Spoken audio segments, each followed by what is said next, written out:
ఈయన రాజు, ఈయన ప్రపంచములకు రాజు, ఈయన నీతికి రాజు, ఈయన మనుష్యత్వానికి రాజు, ఈయన నీతి న్యాయములు జరిగించే రాజు.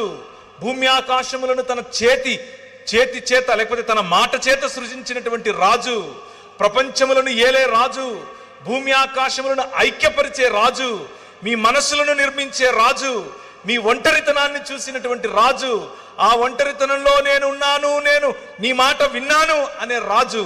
ఒకానొకప్పుడు ఒంటరిగా ఉన్నటువంటి 5 మంది భర్తలున్న తర్వాత కూడా ఒంటరితనాన్ని అనుభవిస్తున్నటువంటి ఒక స్త్రీ ఒంటరిగా వచ్చి నీళ్లు చేదుకుంటుంది అని తెలుసుకున్నటువంటి నీ రాజు ఆమె దగ్గరికి వెళ్ళి కూర్చుని, అమ్మా నీళ్ళు ఇస్తావా అని అడుగుతాడు. ఈ రాజు కథ వేరు. This king is your king. రాజు లేని రాజ్యంగా మనం మారిపోతే రాజై వస్తున్నాడు.